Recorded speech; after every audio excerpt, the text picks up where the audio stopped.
กองพันใหญ่301ได้จัดตั้งพิธีปิดสุดอมหมฮัดแอบให้ทหารใหม่สุดที่18ศกปี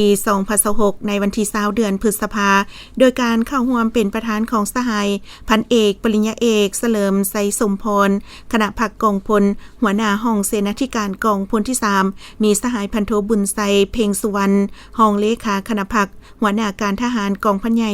301มีสหายพันเอกคำลาพันธจักรเลขาคณะผักหัวหน้าการเมืองมีคณะพักคณะบัญชาพันธุ์การกรมกองอ้อมข้างและคณะพักคณะบัญชา3กองพันที่ขึ้นกับแขนงการที่เกี่ยวข้องพร้อมด้วยพนักงานครูอาจารย์ตลอดฮอดไอ้น้องทหารใหม่เข้าร่วมสหายพันโทบุญเสิร์ชสุริใจแก้วกรรมการคณะพักกองพันใหญ่หัวหน้าแผนกเสนาธิการกองพันใหญ่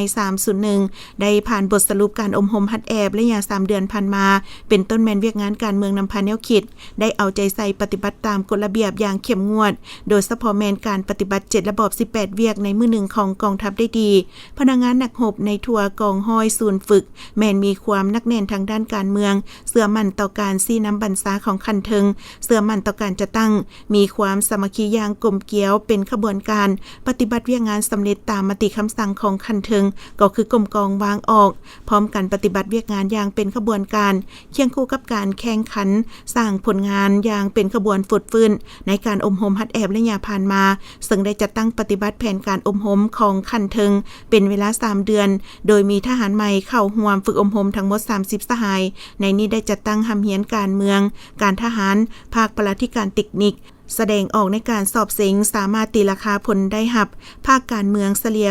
84.3 ส่วนห้อยภาคระเบียบ 70.6 ส่วนห้อยภาคยุทธศิลป์